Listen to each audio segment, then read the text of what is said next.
welcome back to my channel. ඉතින් ඔයාලා හැමෝම හොඳින් පරිස්සමෙන් ඉන්නවා ඇති කියලා හිතනවා. අද නම් ගෙනාවේ ගොඩක් අය මගෙන් අහලා තිබුණා මම කොහොමද මෙහාට ආවේ? ඒකට මොන වගේ process එකක්ද තියෙන්නේ? මොන තරම් වියදමක් ගියාද? ඒ වගේ ගොඩක් ප්‍රශ්න අහලා තිබුණා. මම ඉතින් ඇවිල්ලා එච්චර කාලයක් නෙවෙයි වුණාට මම මගේ experience එක ඔයාලට කියන්න මෙහෙට කොහොමද එන්නේ? ඒ process එක කොයි වගේද කියලා. මම ඔයාලා මගෙන් අහපු ප්‍රශ්න ටිකක් ලියා ගත්තා. ඉතින් මම ඒවට අද උත්තර දෙන්නම් මේ වීඩියෝ එකෙන්. ඉස්සෙල්ලම කියන්න ඕනේ මෙහෙට එන්න වීසා වර්ග තියෙනවා. ඒ කියන්නේ එක එක වීසා කැටගරිස් තියෙනවා මෙහාට එන්න. ස්ටුඩන්ට් වීසා තියෙනවා. එතකොට ජොබ් වීසා කියන්නේ SSW වීසා තියෙනවා. ආය ඉංජිනේරින් වීසා කියලා එකක් තියෙනවා. ආය ඩිපෙන්ඩ් වීසා කියලා තියෙනවා. මෙහි ඔයාලගේ කවුරු හරි ජපාන් වල ඉන්නවා නම් එයාගේ මාර්ගෙන් එයා අපිව ගන්න වීසා එකක් තියෙනවා. මේ වීසා හතරෙන් මම නම් ගොඩක්ම රෙකමන්ඩ් කරන්නේ ස්ටුඩන්ට් වීසා එන්න කියලා. ගොඩක් අය කියනවා ස්ටුඩන්ට් වීසා ඇවිල්ලා අමාරුයි කියලා. ඒ වුණාට මුල් අවුරුදු කාලේ කොහොම හරි අපි අල්ලන් හිටියොත් අපිට පුළුවන් වෙයි කියන තැන මම ඉන්නවා. බලමු අපි එහෙනම් මේ වීසා එකකින් වීසා එකට මොනවද තියෙන process එක මොන වගේද කියලා. මුලින්ම ජොබ් වීසා කියන්නේ SSW වීසා ගැන කතා කරමු. ඒක ඒ කියන්නේ ගොඩක් වෙලාවට care giving එහෙම නැත්නම් ඔය delivery service එතකොට ඔය ඇග්‍රිකල්චර් ෆීල්ඩ් එකේ කියන්නේ මොනවා හරි මේ කියන්නේ ඇග්‍රි කියන්නේ වගා කරන දේවල් ඒවා තියෙනවා. එතකොට ඒ දේවල් වල වැඩ කරන්න කෙලින්ම ජොබ් වීසා වලට මෙහි ගන්නවා.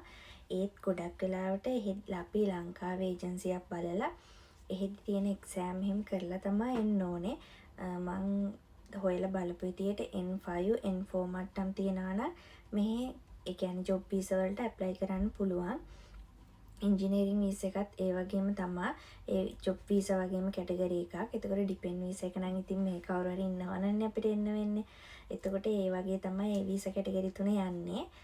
එතකොට දැන් අපි කතා කරමු ගොඩක් අය අහලා තිබි ස්ටුඩන්ට් වීසා එක ගැන. ස්ටුඩන්ට් වීසා එක කියන්නේ ඔයාලට කැමති නම් ඒ කියන්නේ මෙහි අපිට කෙලින්ම යුනිවර්සිටි ඇප්ලයි කරන්න පුළුවන් ලංකාවේ ඉඳලා. අපි ඒ කියන්නේ දැන් ලංකාවේ නම් A level නේ තියෙන ලොකුම එක. A level කරලා ඉවර වෙලා ඒ එක්සෑම් එක බලලා ඒ කියන්නේ ජපනීස් මට්ටමත් සාමාන්‍ය දුරට කරගෙන ඉවර වෙලා අපිට පුළුවන් මෙහි තියෙන යුනිවර්සිටිස් වලට ඇප්ලයි කරන්න. ගොඩක් වෙලාවට ඔයාලට හොයලා බලන්න පුළුවන් මෙහි ස්කෝලර්ෂිප් එහෙමත් දෙනවා. යුනිවර්සිටි වලට ඇප්ලයි කරද්දී ස්කෝලර්ෂිප් වර්ග ගොඩක් තියෙනවා. හොයලා බලන්න පුළුවන් ඒවට ඇප්ලයි කරලා ස්කෝලර්ෂිප් එකක් අරගෙන ඔයාලට ඕනනම් මේ යුනිවර්සිටි එකකට ඉගෙන ගන්න එන්න පුළුවන්. එහෙම නැත්නම් අපි කතා කරමු ගොඩක් අය මෙහෙට එන්නේ මුල් අවුරුදු 1.5 මෙහි ලැන්ග්වේජ් එක ස්ටඩි කරන්න ඕනේ. ඒ ස්ටඩි කරලා ඉවර වෙලා ඒ අවුරුදු 1.5 ඉවරනාට පස්සේ අපිට කැමති නම් දෛගකෝ ඒ කියන්නේ යුනිවර්සිටි එකකට හරි සෙම්මුන් ගක්කෝ එකකට හරි යන්න පුළුවන්. ඒ කියන්නේ ටෙක්නිකල් කොලෙජ් වගේ අවුරුදු 2 එකට එහෙම තමයි ගොඩක් වෙලාවට මේ process එක යන්නේ. ගොඩක් දුරට සමහරව අහනවා ලංකාවේ මට ඩිග්‍රී එකක් තියෙනවා මම ආයෙ ඇවිල්ලා මෙහි යුනිවර්සිටි යන්න ඕනද සෙම්මුන් යන්න ඕනද ඒ වගේ ප්‍රශ්න අහනවා. එහෙම අයට කියන්නේ ඔයාලා දැන් ලංකාවෙන් කරන ඩිග්‍රී එක තියෙනවානේ. ඒ ඩිග්‍රී එක අනුව ඔයාලට ජපන් භාෂාව මෙහිදී ඒ කියන්නේ දැන් මෙහෙට ඇවිල්ලා අවුරුදු 1.5ක් දෙකක් වගේ ජපන් භාෂාව ඉගෙනගෙන ඉවර වෙලා ඔයාට තියෙන ඩිග්‍රී එක අනුව ඔයාට පුළුවන් කෙලින්ම මෙහි ජොබ් වීසා ඇප්ලයි කරන්න. එහෙම process එකකුත් තියෙනවා. අපි කතා කරමු ස්ටුඩන්ට් වීසා සාමාන්‍ය අවුරුදු 1.5 දෙකක් වගේ කාලයක් තුළ මෙහි ජපන් භාෂාව ඉගෙනගෙන ඊට පස්සේ සෙම්මුන් හරි දෛගකෝ හරි යන විදිය ගැන. ස්ටුඩන්ට් වීසා මෙහි ඇප්ලයි කරන සෙමිස්ටර් ඒ කියන්නේ කාල 4ක් තියෙනවා. මේන්ම එක වෙන්නේ අප්‍රේල් ඉන්ටේක් එක. ඊට පස්සේ ජුලයි එක ඊට පස්සේ එනවා ඔක්තෝබර් ඉන්ටේක් එක. ජනවරි ඉන්ටේක් එකක් තියෙනවා. ගොඩක් දුරට ඒක කරන්නේ නැහැ. කරන්නේ නැහැ කියන්නේ මෙහි තියෙන ලැන්ග්වේජ් ස්කූල් වලින් කරන්නේත් නැහැ. ලංකාවේ තියෙන ඒජන්සි වලින් ගොඩක් දුරට එවන්නෙත් නැහැ. මොකද මේ ඒ කියන්නේ දැන් අපිට ඉගෙන ගන්න දැන් මෙහි අපි දැන් ලංකාවේ සිංහල වලමනේ කතා කියන්නේ සිංහල හරි ඉංග්‍රීසි හරිනේ. මෙහි ආපුවම ගොඩක් දුරට ඉංග්‍රීසිුත් දැන් නම් ටිකක් භාවිතා වෙනවා. ඒ වුණාට ඉංග්‍රීසි නම් නැතිම තරම් වගේ කින්ද මෙහි ගොඩක් පාඩු ටික දෙන්නේ ජපනීස් වලට. ඒකින්ද අපිට ඉගෙන ගන්න තියෙන කාලය අඩු වෙන නිසා ගොඩක් වෙලාවට ජනවරි ඉන්ටේක් එක කරන්නේ නැහැ. මොකද ඉගෙන ගන්න තියෙන අවුරුද්දක් වගේ කාලයක් හින්දා ගොඩක් දුරට ඔයාලා මම හිතන්නේ අප්‍රේල් ජූලි ඔක්තෝබර් ඉන්ටේක් තුනට එනවා නම් තමයි හොඳ. ඒ කියන්නේ මේ අප්‍රේල් ඉන්ටේක් එකට આવත් අපි අවුරුදු දෙකක් මෙහි ස්ටඩීස් කරනවා ජැපනීස් මෙහි තියෙන ලැන්ග්වේජ් ස්කූල් වල. ජූලයි වෙලාවොත් අවුරුද්දයි මාස 9ක් වගේ. ඔක්තෝබර් ඉන්ටේක් එක આવත් අවුරුද්දයි මාස 6ක්. ওই විදිහට තමයි මේ ඉන්ටේක් හතර යන්නේ. ඒ කියන්නේ දැන් අපි මෙහි ස්ටඩීස් කරන්න එහෙන් එනවා නම් ගොඩක් වෙලාවට අපි හොයන්න ඕන හොඳ ඒජන්සි මොනවද තියෙන්නේ කියලා. ගොඩක් අය ගොඩක් වෙලාවට ලංකාවේ සල්ලි අරගෙන අපි මෙහෙම යවනවා මේ ඩොකියුමන්ට් ඕනේ නැහැ අපි හදනවා කියලා සල්ලි ගත්තට ගොඩක් වෙලාවට පස්සේ ආව හොයාගන්නත් නැහැ බොරු කරන අය ගොඩක් ඉන්නවා. ඉස්සෙල්ලම හොයලා බලන්න හොඳ ඒජන්සි මොනවද තියෙන්නේ කියලා. ඊට පස්සේ ඕන ප්‍රොසෙස් එක ඕනේ මෙහි ගොඩක් වෙලාවට ඉල්ලන්නේ ලැන්ග්වේජ් ස්කූල් වලට එන්න අවුරුදු 12ක අධ්‍යාපන සුදුසුකම තියෙන්න ඕනේ. ඊට පස්සේ තමන්ගේ දෙමාපියන්ට මෙහි තියෙන වියදම් දරන්න පුළුවන් වෙන්න ඕනේ කියලා ස්පොන්සර්ෂිප් ඒ කියන්නේ ස්පොන්සර් කරන කෙනාගේ බැංකු ස්ටේට්මන්ට් එහෙම බැංක් ස්ටේට්මන්ට් බලනවා. එතකොට ඒවා තියෙන්න ඕනේ. ඔය වගේ ඩොකියුමන්ට්ස් තමයි ගොඩක් වෙලාවට මෙහි ඕනේ. එතකොට දැන් අපි කොහොමත් අවුරුදු 12ක් 13ක් ඉස්කෝලේ ගියා කියලා අපිට ඉස්කෝලේ ලීවින් එක තියෙනවානේ. එතකොට ගොඩක් වෙලාවට අපිට ප්‍රශ්නයක් එන්නේ දැන් සල්ලි පෙන්නන්නේ කොහොමද කියලා. ගොඩක් අය අහනවා ඒ කියන්නේ අපිට මෙච්චර ගාණක් ඇත්තට මෙච්චර ගාණක් නැති හින්දානේ ගොඩක් වෙලාවට වෙන රටකට අවිල්ල ඉගෙනගෙන පාර්ට් ටයිම් එකක් කරන ගමන් සල්ලි හම්බ කරන්නේ. එතකොට ඒ ප්‍රශ්න නිසා ගොඩක් දැන් කරන්නේ මෙහි අපි ලංකාවේ ඒජන්සි තියෙනවා ඩොකියුමන්ට් ගන්නට හදන ඒවා. ඇත්තට මේ වගේ තැනකට අපේ ඩීටේල්ස් දීලා ඉවර වෙලා හරියටම ඒ විදිහට ඒ ඩොකියුමන්ට්ස් ටික හදන්න පුළුවන් නම් හරි. එහෙම නැත්නම් අපේ බැංකුවල ගොඩක් වෙලාවට බලන තරමින් මාස 6ක් මේ ආපස්සට බලනවා අපේ බැංකුවල විස්තර. කියන්නේ අපි දාලා තියෙන සල්ලි මාස 6කට කලින් තියෙන්න ඕනේ. සමහරක් ඒවා අවුරුද්දකට කලින් තියෙන්න ඕනේ බලනවා. ඒ විදිහට බලන හින්දා ගොඩක් දුරට කරන්නේ මෙහෙන් අපි ඩොකියුමන්ට් හදලා තමයි මෙහෙට එවන්නේ.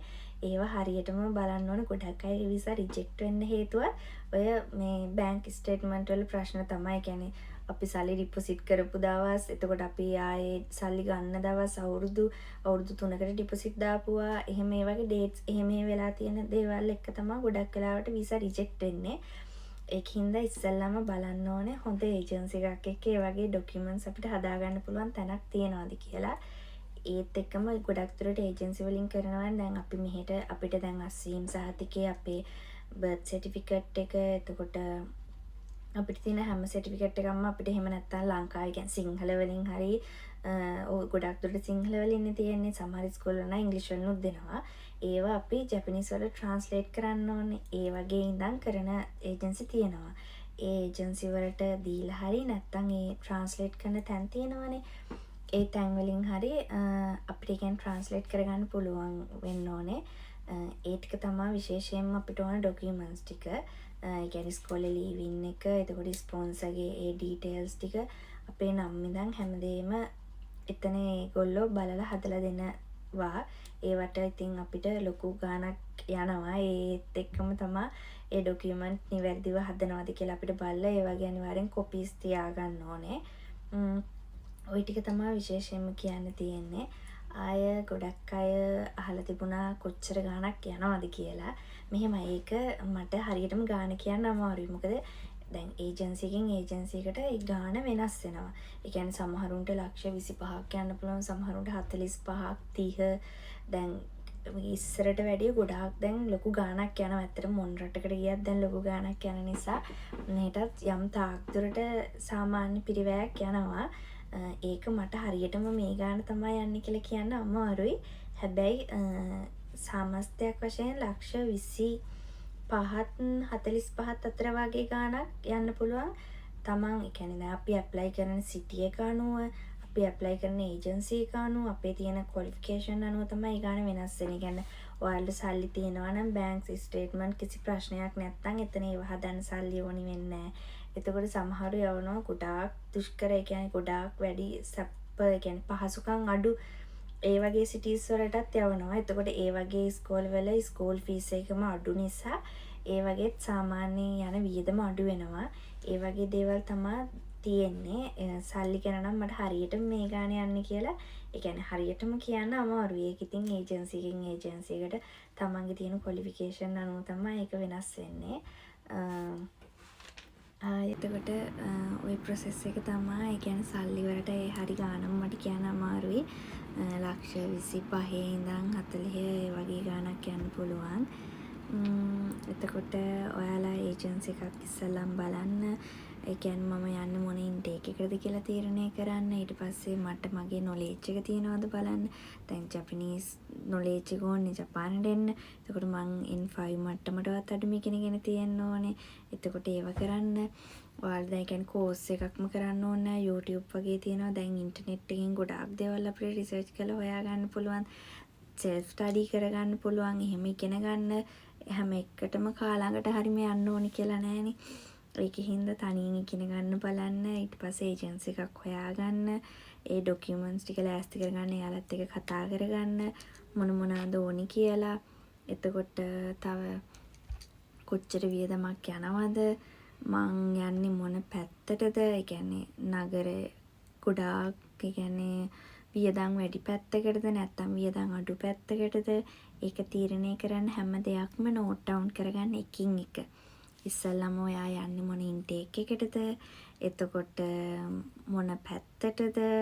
මොන ඒජන්සි එකකින්ද යන්නේ? කොච්චර වියදමක් යනවද? ඒජන්සිත් එක්ක කතා කරලා බලන්න. ඉතින් ඔක්තෝබර් ඉන්ටේක් එකට මම ආපු හින්දා මට වීසා ආවේ අගෝස්තු. එතකොට මගේ ඩොකියුමන්ට්ස් ඔක්කොම යවුවේ ජූනි මාසේ. එතකොට මාස එකමාරක් වගේ යනවා ඒ ප්‍රොසෙස් එක වෙලා අපිට වීසා එක එන්න. ඊට පස්සේ වීසා අගෝස්තු ආවට පස්සේ අපි යන්න ඕනේ VFS ඇප්ලයි කරලා VFS එකට. ඒ ගියාට පස්සේ එතන සාමාන්‍ය රෆ්ලි යනවා 9000ක් වගේ වියදම. ඊට පස්සේ අපි අපේ පාස්පෝර්ට් ඩොකියුමන්ට් ටික දුන්නාට පස්සේ සතියක් වගේ යනවා අපිට ආයේ පාස්පෝර්ට් එක ලැබෙන්න. ඒ ප්‍රොසෙස් එක ඉවරනාට පස්සේ වීසා ආවට පස්සේ මාසෙක වගේ කාලයක් තියෙනවා අපිට අපේ ඉන්ටේක් එකට යන්න. ඒ කියන්නේ ඔක්තෝබර් මම අපින්න මට සැප්තැම්බර් මාසේ වගේ තිබුණා රෙඩි වෙන්න. ඉතින් මේ මාසය තුළද ලෑස්ති වෙලා තමයි ආවේ. ඔය වගේ ප්‍රොසෙස් එකක් තමයි අනිත් ඉන්ටේක් වලටත් යන්නේ. සාමාන්‍යයෙන් තමන් යන ඉන්ටේක් එකට මාසෙකමාරකට විතර කලින් වීසා එනවා. ඒප්‍රිල් ඉන්ටේක් එකට නම් පෙබ්‍රවාරි වගේ වෙද්දි පෙබ්‍රවාරි අග 20 ගණන් 15 ගණන් වගේ වෙද්දි වීසා එනවා. ඊට පස්සේ ජූලි එකෙත් ඒ වගේම තමයි. ඔය විදිහට තමයි ඉන්ටේක් ඔක්කොම වෙන්නේ. ඔයාලා තනියෙන් හොයලා බලන්න මොන වගේ ප්‍රොසෙස් මේ කියන්නේ කරන්න ඕන දේවල් මොනවාද. එතකොට මම දැන් ඉගෙනගෙන තියෙන්නේ N5 වෙනකන්. එතකොට මම එක්සෑම් කරලා යනවාද? එක්සෑම් අනිවාර්යෙන් කරලා එන්න. මොකද එතකොට තමයි පාර්ට් ටයිම් එහෙම හොයාගන්න පුළුවන්. ඒ කියන්නේ පාර්ට් ටයිම් එකක් අපිට ආපු ගමම හොයාගන්න නම් අපිට භාෂාව කතා කරන්න පුළුවන් වෙන්න ඕනේ ගොඩක් දුරට. ඒකෙ හින්දා අනිවාර්යෙන් N5 N4 මට්ටම් ඉගෙනගෙන එන්න. අපි මෙහෙට එනකොට අපේ අතට වියදමට සාමාන්‍යයෙන් කොළ 10ක් වගේ අරන් එන්න ඕනි. ඒ කියන්නේ N10000 කොළ 10ක්. සාමාන්‍යයෙන් මෙහෙ 10000ක් ලංකාවෙන් නම් 20800ක් ඒ වගේ ගාණක් මෙහි ඩබල් වෙලා වගේ තමයි ඉන්නේ. ඒකින්ද ඒ ගාණ බලලා කොළ සාමාන්‍යයෙන් රෆ්ලි 10ක් වගේ අරගෙන ඉන්න බලන්න.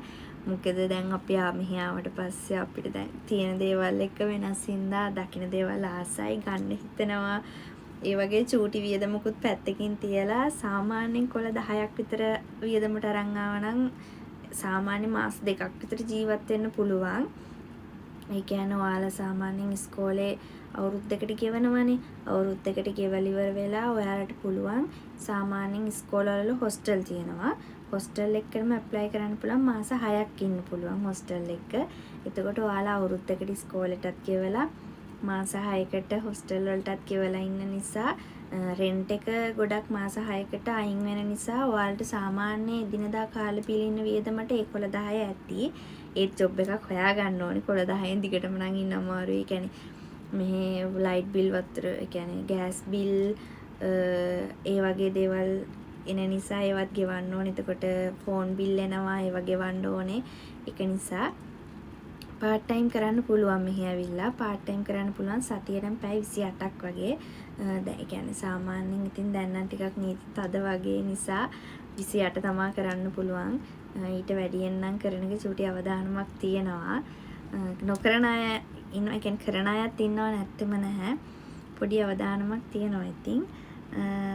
ඔය ටික තමයි part time කරන්න පුළුවන්. එතකොට ඔයාලගේ ඒ ඩොකියුමන්ට්ස් ටික හරියටම බලා ගන්න. ඒ වගේ කොපීස් උත් ගන්න.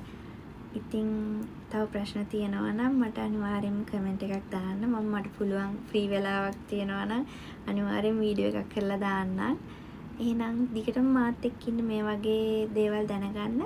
පරිස්සමට එහෙනම් ඔයාලා හැමෝම ඉන්න. අනිවාර්යෙන් ඔයාලා හැමෝටම මෙහෙට මේ රටට එන්න පුළුවන් වෙන්න කියලා මම ප්‍රාර්ථනා කරනවා. තවත් අලුත් වීඩියෝ එකක් කරන් එනකන් පරිස්සමට ඉන්න. බයි.